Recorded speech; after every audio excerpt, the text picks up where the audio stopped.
Once upon a time, there was a little boy who could sing and dance on the outside, but secretly, in his inside, he was lonely.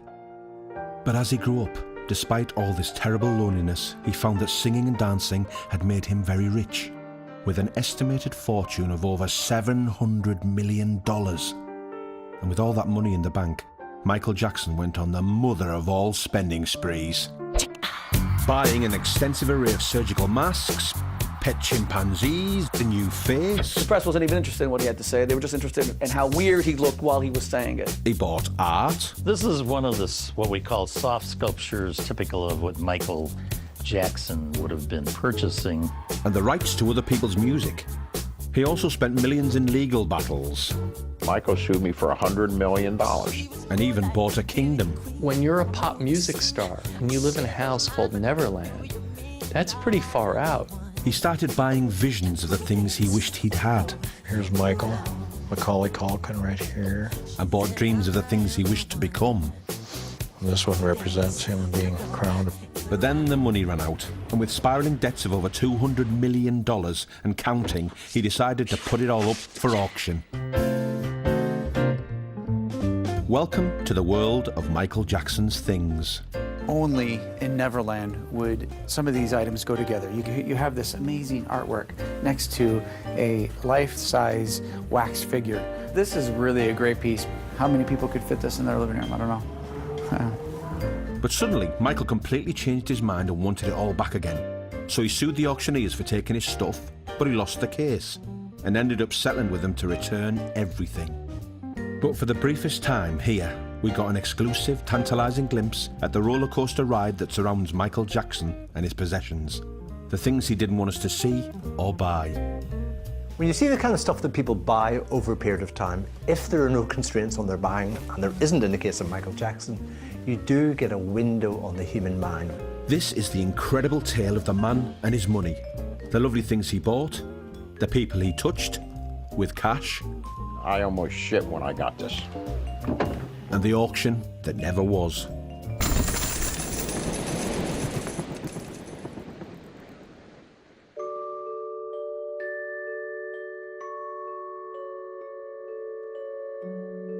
Amazing, isn't it?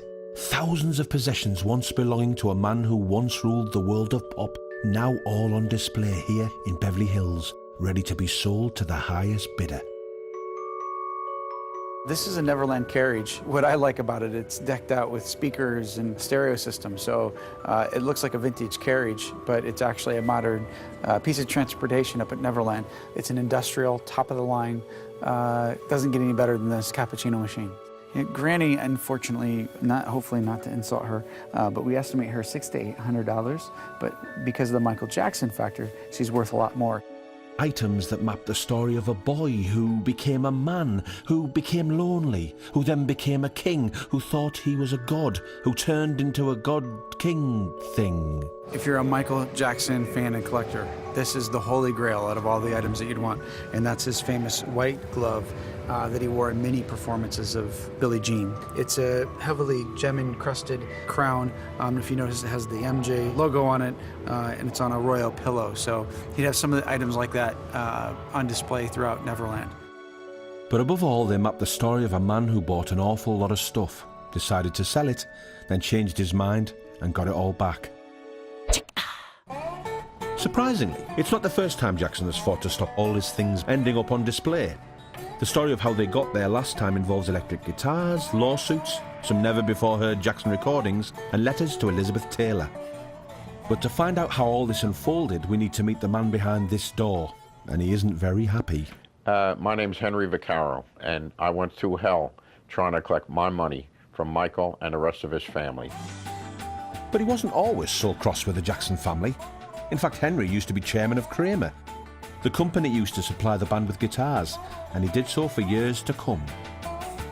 But in 1992, his company faced bankruptcy, and so Henry was delighted when the guitar-loving Jacksons stepped in saying they wished to buy the company. But after just paying an initial $200,000, they defaulted on paying the rest, and the guitar company was lost, much to Henry's dismay. They got nothing, I got nothing. So I sued them. And I sued their company, and perceived and got a judgment of $1.4 million against the family company.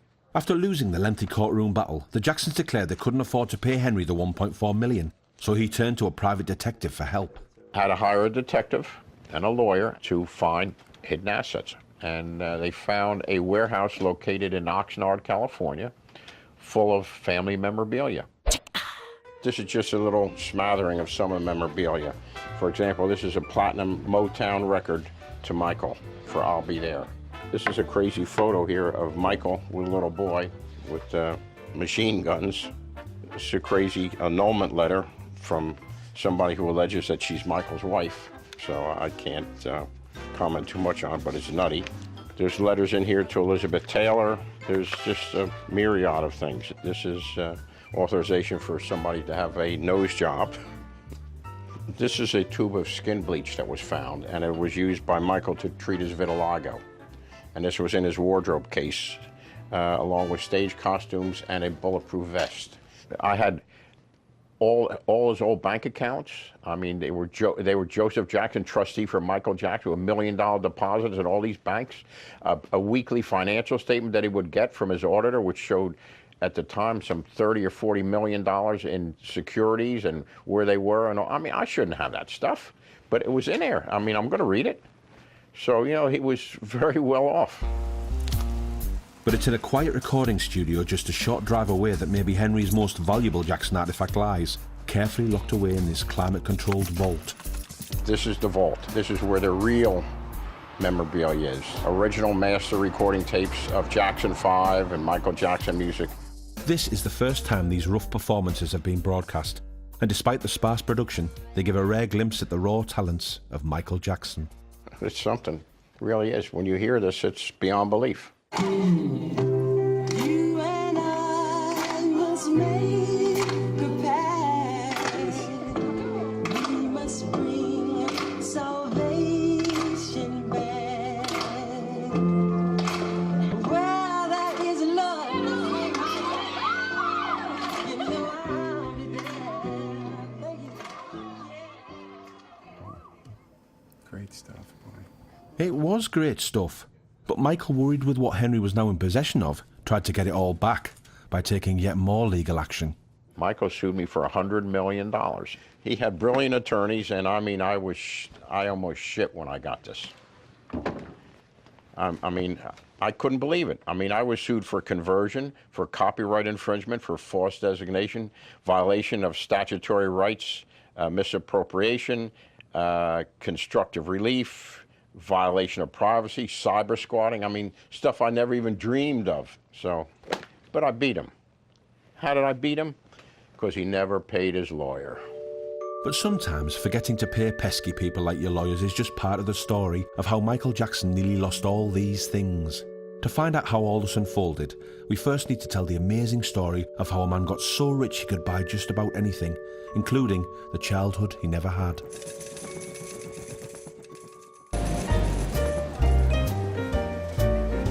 In early March, preparations for a travelling exhibition of the Neverland auction were well underway. Back when auctioneers Darren Julian and Martin Nolan wore matching shirt-t-shirt combos, giddily anticipating the successful sale of Michael Jackson's things. Yeah, there you go. It's I never know. That's it. You know, it's really, the reaction has been phenomenal. Yeah. And, you know, it just bodes well. I mean, we're heartened by the reaction. Yeah. And we think it's just going to be an amazing sale. And this is where they chose to unveil their prize collection to the waiting world, drawing literally tens of people here to Newbridge Island, just a short drive from Dublin. And they were very excited about it too, putting on quite a show. Being no strangers to dealing with the rich and infamous, Darren and Martin had previously organised auctions for the likes of Madonna, Cher, U2 and Barbra Streisand. They once even sold William Shatner's kidney stone for $75,000. And so when they were hired by Jackson to organise the sale of over 2,000 items from his Neverland ranch, they were confident that absolutely nothing would go wrong. There's apparently a lawsuit has been filed against us. They're claiming that they didn't realise we were going to do an auction. So I just checked my BlackBerry, and my office had emailed me stating that it's all over the press that Michael Jackson's suing us.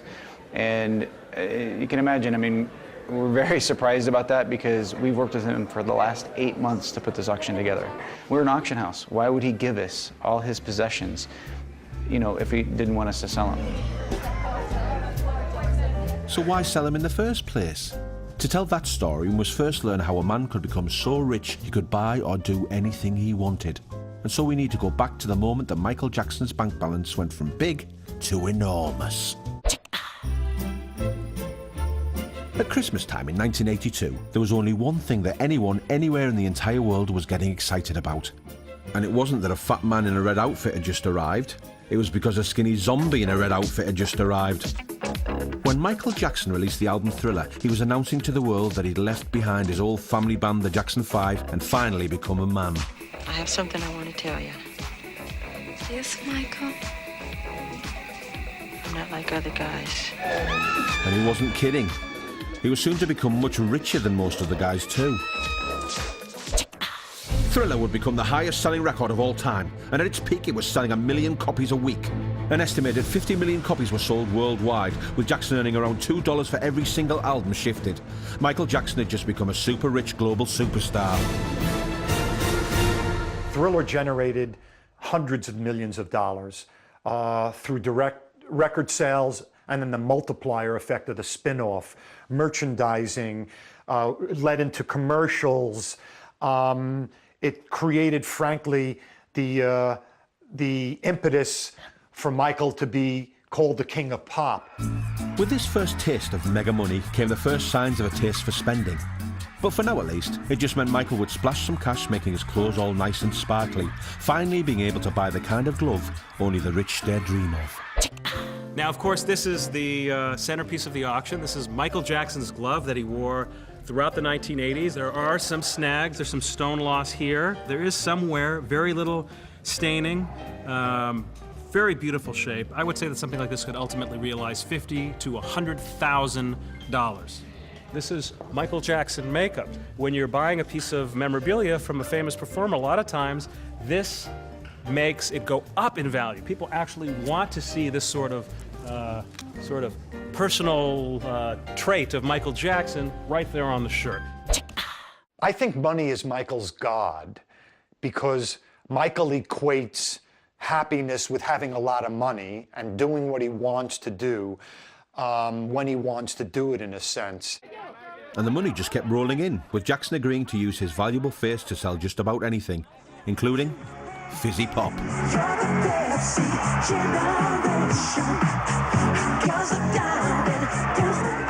With a cunning lyrical rewrite, these high-octane fizzy pop spectacles saw Jackson make millions, but would also see his head unexpectedly catch fire during an onstage pyrotechnics display. Unfortunately, he could never grow his hair again. That's why he wears a wig.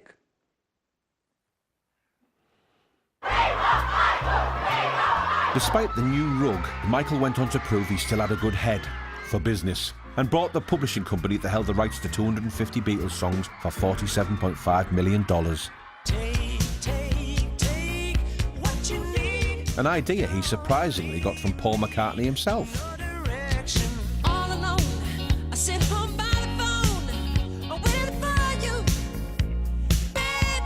Paul was telling Michael, you know, that if you really want to make money in this business, you've got to own publishing rights. And Michael was fascinated by that because he really didn't know much about it. And after Paul explained it, Michael said something along the lines, and joking, he said, you know, maybe one day I'll own your songs. You never know. You know, maybe I'll get the Beatles catalog. And Paul just really didn't take that very seriously. He outbid Paul McCartney for the Beatles' back catalog, which to this day created a strain in their relationship. His gaining the catalog, control of the Beatles catalog, it was huge earnings potential. I mean, it's like having a printing press for money. 5 years after releasing Thriller, and with the Beatles' back catalogue now in his control, there were rumours that Michael had been spending some of his newfound millions on his own face, which he was about to unveil to the waiting world.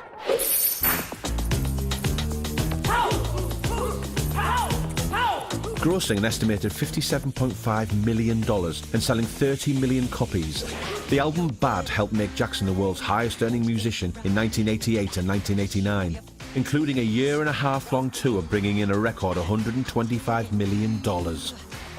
He's still living off You know, the money that was generated in the 1980s. That's how much money was generated back then. Enough for him to continue to live on it and have this eccentric lifestyle and be able to buy this crazy stuff. While most young men in their 20s dream of buying a PlayStation or maybe a new mountain bike, the newly dubbed King of Pop decided he wanted an entire kingdom.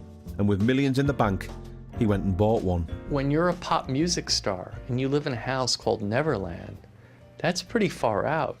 He demonstrated to himself that he could bring about an experience that beyond anything else he had ever seen or felt, and he went wild, and Neverland was the first manifestation of that. Bought for $17 million in 1987, Neverland Ranch is spread over 2,500 acres of rolling Californian countryside. But actually getting in to have a snoop about is virtually impossible unless you're Martin Bashir, Oprah Winfrey, 10 years old, or luckily for us, a family of Germans with a video camera. Neverland became a peaceful land of fantasy for Michael, the perfect hideaway. There, Michael built a main residence to live in, and in the grounds he built stables, fairground rides, a private zoo, surrounding himself with hundreds of statues, even his own steam train, as well as even more fairground rides. Thank you. Mr. Jackson, recht herzlichen Dank. But filling and then running such a kingdom isn't cheap. This huge sort of fantasy place that Neverland became cost Michael probably $50 million at least. Somewhere in the order of about $1 million a month to run Neverland, or more. Now ruling his very own kingdom, Michael decided it was about time he started acting the part. He started thinking of himself in sort of a royal way, with all of the royal finery and the royal portraits. And he started seeing himself that way and kind of liked that image. One of the most extraordinary things about his psychology, of course, is that he's taken a metaphor, the King of Pop, and he's almost tried to apply it literally to himself, to see himself as a king-like figure in terms of the regalia, the throne, you know, all of the symbols associated with being a genuine king. And that would suggest that it's almost like somebody who is not totally in touch with literal reality, you know, someone who's got a bit carried away in terms of what he's been told about himself and doesn't draw that fine distinction that many of the rest of us would draw. We all love Michael Jackson, but I'm gonna tell you something interesting. Michael Jackson also loves Michael Jackson. A lot of things at Neverland Ranch with his picture on it, his initials, and of course this simple 12-foot high throne was in his home. I don't know how often he sat in it, but it's huge. And as you can see right around here, what would be head level, you'll see that there are little sort of grease stains, and that was likely where Mr. Jackson or somebody else's head was, and that actually adds value to a piece like that. We don't want to see stains on our own furniture, our own clothing, but when it's a celebrity's, God bless America, it goes up in value. I'd imagine something like this would sell for $20,000.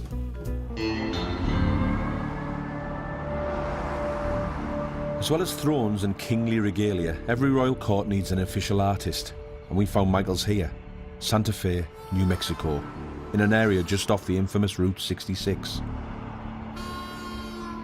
This unassuming building, tucked away down a typical southern dusty street, is Gold Leaf Frame Makers. Now, it might not look like much, but inside something beautiful is being created.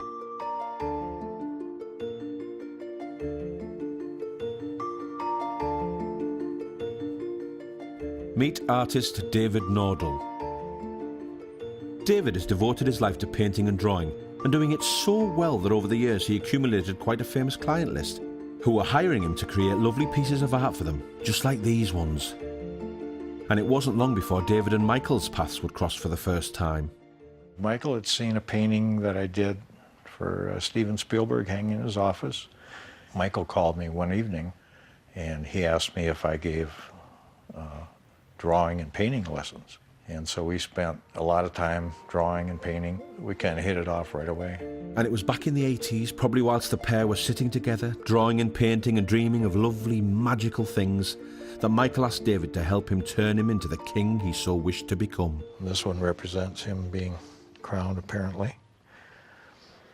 And the one over on this side is him being knighted. I believe this was from a poem that he wrote. It says, I am the thinker, the thinking, the thought. I am the seeker, the seeking, the sought.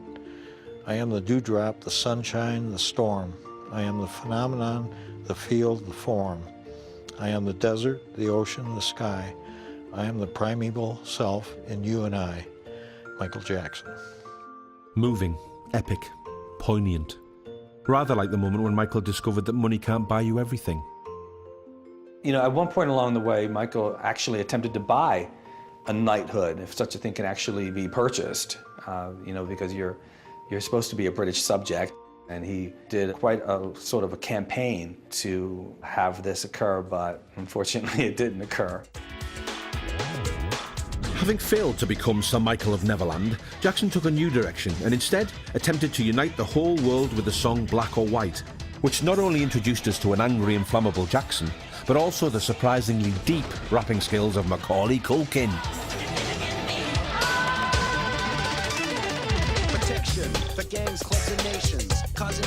And soon, Michael's pockets were visibly bulging with money. Michael renewed his contract with Sony for a record-breaking $65 million, reportedly receiving an $18 million cash advance for making the Dangerous album, as well as a $5 million bonus. He negotiated a 25% royalty rate for every one of the 30 million albums sold, making another $60 million. Michael Jackson was spending a lot of money in the 1990s just on being extravagant, just on, you know, private jets and crazy artwork and, you know, and just the lifestyle of Michael Jackson. You know, everywhere he goes, he's used to being treated like a king. Despite all this cash, Michael was unhappy. He'd already spoken of a lost childhood in his autobiography Moonwalk a few years earlier. But in 1993, he decided he wanted to say it all again, but this time through the conduit of Oprah Winfrey, in this stark confessional broadcast live to 90 million Americans. I remember going to the recording studio. There was a park across the street, and I'd see all the children playing, and they'd be rooting and making noise, and I would cry. It'd make me sad that I would have to go and work instead. After the interview, the world watched Jackson and Oprah wander poignantly towards the lights on the lonely fairground of his life. But at least his album sales handily skyrocketed. All I can tell you is that I was there for a lot of it, and he seemed to be pretty happy to me. But if he was going home at night privately crying tears, you know, because he wanted to be playing stickball instead of singing Ben, then I guess we have to just take his word for it. I think we have to interpret what he bought at Neverland and which we will see at Neverland as a representation of what Michael wanted, what Michael dreamed of what Michael didn't have as a child. And they represent something important, missing probably within his soul, within his psyche. But when you're a multimillionaire mourning a lost childhood, you can afford to pay someone to paint you one. It was time for Michael to turn to his old friend artist David Nodal for help once again. This was Playmates for a Lonely Child. In the painting, Michael is standing right back here, and that's the costume he wore in Smooth Criminal. This is a child without a playmate. I think Michael was in the same position. He couldn't participate with children's activities, didn't have those kind of friends, and I think that resonated with him. It's called Moonrise. Children and Michael kind of running up this hill. All the children are very happy. Field of Dreams. That started out, he wanted me to do a sketch of him with some kids walking, kids of all nations, all religions, all nationalities. Here's Michael, Macaulay Culkin right here. It was a lot of work, but it was fun to do. And in years to come, with the arrival of Jackson's son, Prince Michael, David was asked to create a painting befitting his royal heir. Michael wanted me to do a portrait of Prince. He wanted me to do a large painting. And this was totally Michael's idea, playing on Prince's name. But it shows Prince sitting on the throne, pages on either side. And I put animals in there. Michael's face is in there. And I thought it was just a great idea for a portrait. I spent a lot of time doing that. Having become an unstoppable money-making machine, Michael had created himself a magical world of paintings and art fit for a king of pop. But all that was about to come crashing down around him.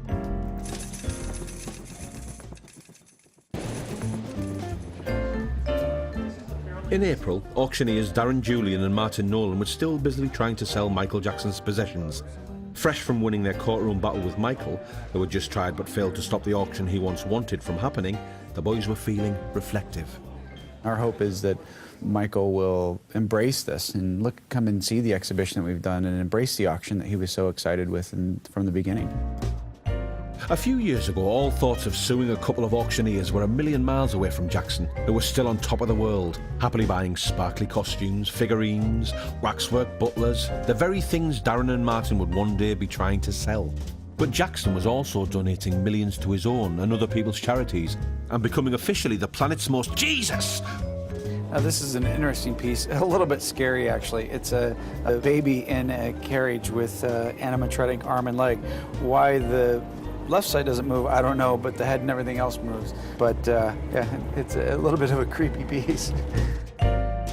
Anyway, Michael was also giving millions to charity, becoming officially the planet's most charitable celebrity. I think that we have this view that Michael Jackson is just a weirdo, he's a freak, and there's nothing good in him. That's ridiculous. There was always a lot of good in Michael Jackson. And every time he tried to highlight a cause, he became the cause, because the press wasn't even interested in what he had to say. They were just interested in how weird he looked while he was saying it. Weird looking or not, all his charitable do-goodings were about to be forgotten when in 1993 he was accused of child abuse. Jackson eventually settled with the boy out of court for $22 million and no charges were laid. But the damage to Jackson's valuable image was already done. After the Jordy Chandler allegations, Michael Jackson's image was ruined, I think, beyond repair.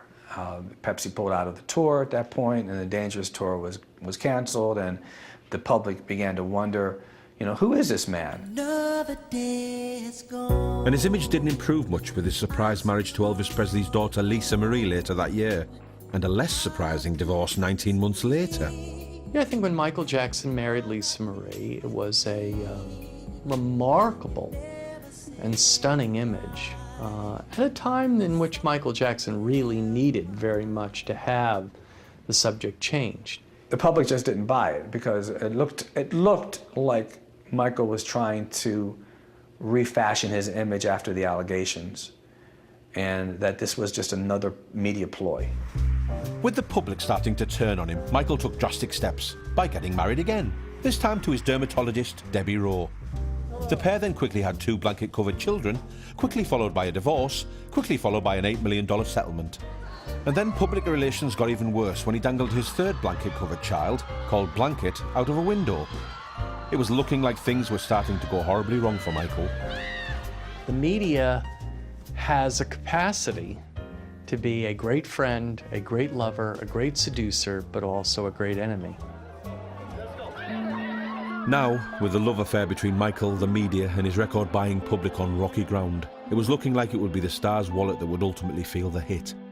And there had already been indications he was starting to experience money worries, when in 1995 he merged his Beatles back catalogue with Sony for a reported $95 million. You rarely, as a businessman, you rarely would do that because you don't really want to be sharing control with another entity. But it may have been for cash reasons, it may have been for management reasons. He may have said, look, I want to start cashing out some of its value. How do you get that money? You get that money by selling it. But even at the time that very deal to get more cash was happening, Michael was still busy shopping and showing no signs of reining in his spending, blowing huge amounts of money in art galleries such as this one, owned by men such as this one, gallery owner Tom Barnes.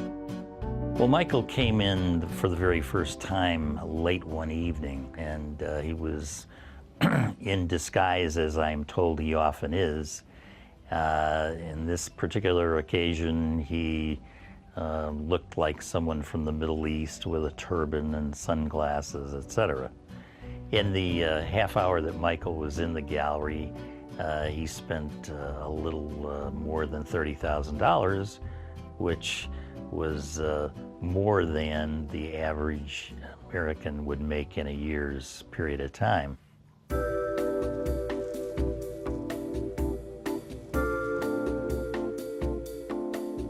This is Patrol Person Spankman, typical of what Michael Jackson would have been purchasing. And I think he has perhaps 8 or 10 of these. Cooks, policemen, butlers are very popular. He seemed to be attracted to almost every type and style. Subject matters vary a great deal also, from the rhinoceros, the American bald eagle, to children, to whimsical sculptures. This is typical of the type of bronze sculpture that Michael has purchased over the years. This particular piece would have sold for around $25,000 or $30,000 back in the early 90s. Today, it's approximately $50,000. This particular print here is of an original painting that Michael Jackson purchased. And as I recall, he paid about $35,000 for this.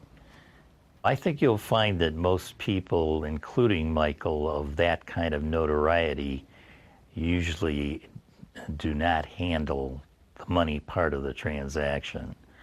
In our particular case, it was done by credit card over the phone a few days later.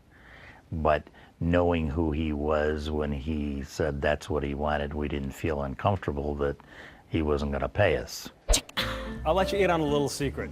Michael Jackson loves Michael Jackson. I mean, he had not 1, not 2, but 3 different wax figures of himself at Neverland Ranch. And this one is a pretty good portraiture. It shows Michael Jackson probably circa 1980s. This is sort of a simulation of what one of his fantasy military jackets would be. I doubt that he actually wore this. And it's pretty nicely done. To create a wax figure like this could cost $25,000, $30,000, $35,000. I am pretty safe in saying that it will sell for quite a bit less. I think something like this would go for, what do you think, Michael? $3,000, $5,000? Something like that, but it's still a thriller. With scandal meaning he no longer possessed the earning power he was accustomed to, but still having a taste for buying pretty much anything, Michael decided he was in need of a slight image change, and he aimed pretty high. When a person starts to believe that they're bordering into the Messiah, I think they have lost a balance that will ultimately be very problematic in the long run. The way he saw himself in the mirror started to change, and he saw himself as above the fray, almost like a religious or spiritual character now, as opposed to just a fantastic, great entertainer, songwriter, etc. You're not meant to live as a god. You're not supposed to be the subject of adulation and worship. Because if you are, you're not going to accept criticism from anyone. I used to say to Michael, look, you got to stop this, you got to stop that.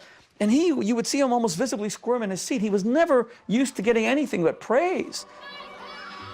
With the whole God look not going down too well with even his faithful record-buying flock, Jackson opted for a slightly less high-profile image change to promote his next album by floating humongous statues of himself down some European rivers and hiring the Hungarian army, but again saw record sales plummet. And his last album sold even less copies. In fact, just 2 million. Nothing like the massive sales he was used to in his heyday of Thriller. And it was upsetting for everyone. When you're a celebrity and you've got this kind of bad public relations going on all the time, back-to-back scandals, it can't help you. It can only hurt you. And that's what I think happened with Michael's record sales. It's just too much scandal, too much sensation, too much of a circus. People not taking you seriously anymore. And the consequence of all that is you stop making money. About that. But despite no longer bringing in the cash he was once used to, Michael's spending became even more excessive. The full extent of which came to public attention in 2003 when he appeared in this infamous documentary. In this shocking shopping sequence, Michael Jackson appeared to spend $6 million in a single store, on what we assume was art. About this one, About midnight. this one, about this table. In these scenes, it was looking to the world as though Jackson had lost control of his own spending. This table, these, right? Yes. Look at these big blue ones. Look how beautiful these are. These, right? Michael has no constraints when it comes to spending. There's no reining Michael in. It was Michael is Michael. He would purchase vases that were worth thousands of dollars, $250,000, not ask the price and just purchase it. Typical of spending addicts like Michael is the idea that they're more interested in the purchase and the excitement and the possession and the seeking out of the object than owning the object. Once you own the object, the value goes away. So it is very, very common, and you see it in gambling and in other domains as well, that somebody with a spending addiction will spend and spend and spend without any concern about the actual amount that he has in the bank. Reports show Jackson once spent $10,000 for in-flight goods on Swiss Air, $100,000 in a costume store, bought a $10,000 bottle of perfume and spent $43,000 staying in a hotel for 3 months. He went on a $250,000 shopping spree in Beverly Hills and hired Marlon Brando for $1 million and spent millions more on plane charters, antiques, paintings, travel and ill-advised deals that never happened. And the spending didn't stop there. It turned out Jackson had also been spending millions of dollars making his face look truly horrifying for the musical film Ghosts. But top-class special effects don't come cheap, and the $15 million short film highlighted the extent to which Jackson had thrown vast amounts of money at his own pet projects that generated very little in return. Then, in 2003, with his spending now at an all-time high, Michael's financial problems were about to hit rock bottom when he was once again accused of child abuse. The charges he faces are false and would be battled in a court of law within our justice system. He is innocent and will be vindicated. After the famous and lengthy court case, Jackson was found to be not guilty of the charges, but it seems scandal had taken its final toll on his bank balance. And with Jackson having allegedly been sued more than 1,000 times over his career, the legal bills were racking up.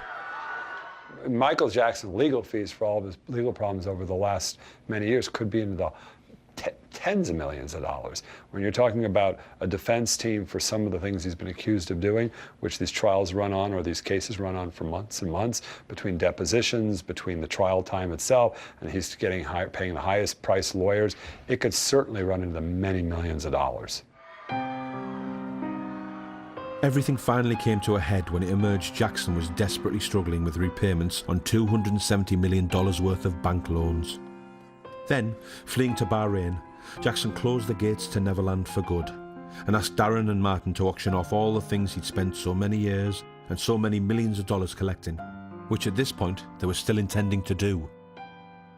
We've worked a very favorable commission to him, but we get paid, more successful it is, we get a percentage of what the overall sale. So but he gets the majority of the funds. We really anticipate that the auction could do $10 to $20 million and maybe higher. I mean, he's got a fan base and collector base unlike anyone else in the world. Some of them we have confidentiality agreements with, but it's interesting to find out the A-list celebrities that are interested in collecting Michael Jackson. With the sale of his things guaranteeing some much-needed cash, the auction seemed to mark the end of Michael's money madness, his huge wealth, his excessive spending, and his somewhat eccentric shopping. Or would it? We want to resolve this no matter what. I mean, if it, meant stopping the auction, we would consider that, but it would have to be something where it's good for everybody. And that's exactly what happened. The day after this interview, Darren and Martin settled with Michael for an undisclosed amount to get all his things back. But why and how? Had Michael Jackson just been thrown a new financial lifeline from somewhere else? It looked like he had something hidden up his sleeve. Something that smelled like money.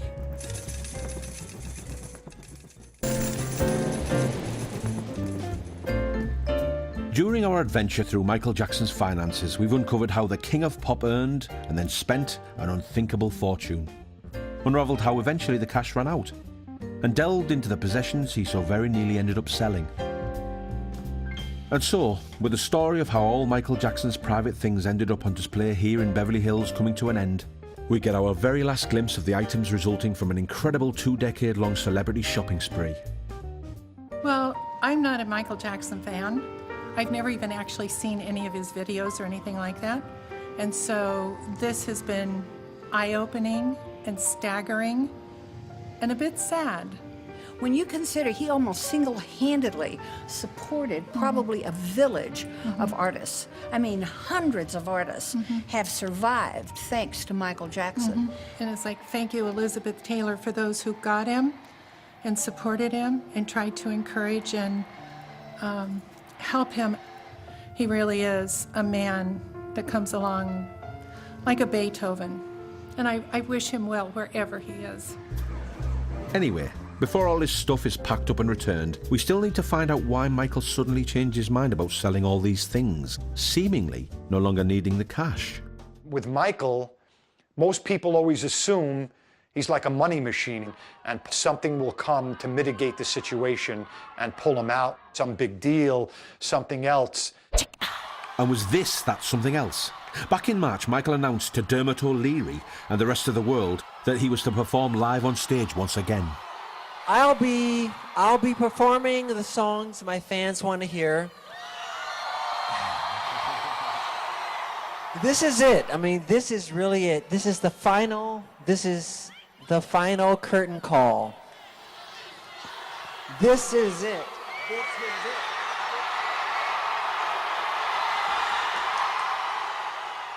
Is it possible for Michael Jackson to come back? It's hard to say. It's going to just depend on whether or not he is still the entertainer that he was when he was young. Obviously, it's the money. At $1 million a concert times 50, let me see, that's $50 million or more, and may lead to other work. I think he really wants to come back. I think he wants to make a point. He wants to show people that he's still viable, that there's still a new proposition for Michael Jackson. We just have to wait and see if he can pull it off. Jackson will perform 50 concerts to over 1 million people, with every one of the shows immediately selling out. Tickets were being sold at a rate of 11 every single second, and we'll see Jackson himself earn tens of millions of dollars and possibly mark the beginning of a new chapter in the story of Michael's finances. But if the shows do mark the beginning of a new chapter for Michael, some of those he's been closest to over the years are keen that he doesn't let history repeat itself. At the age of 50, it's time for Michael to finally take stock of his life. No one ever said that he was an incredibly cruel or wicked man. They just said that he may have major issues that he's never dealt with, and he has to. This can't continue. So there you have it. The extraordinary tale of a lonely little boy who grew up singing and dancing his way to one of the biggest pop fortunes ever seen, who would embark on an unrivaled spending adventure, using his money to entertain us, and also to buy some pretty weird stuff from some pretty interesting people. My relationship with Michael was both as a client and as a friend. He's very demanding, but only in the quality of the work, same as he is with his music. I would say probably 60 or 70% of the sculpture that he collected were of children, and perhaps enabled him to live a childhood that he didn't have the opportunity to do when he was young. And even those he sued just want to forgive and forget. I never wanted any of their things. I simply wanted my money that they owed me. We're not the type to ever do a tell-all book. We'll always be respectful of our clients. So if we do a film deal or a book deal, it'll be with respect for the clients. But, you know, we're going to be in business for a long time. Yeah, exactly. And so, perhaps, will Michael. Having nearly lost everything he'd spent so long and so much money creating, are we about to see a return to financial glory? Who knows? It's Michael Jackson. This is it, and see you in July.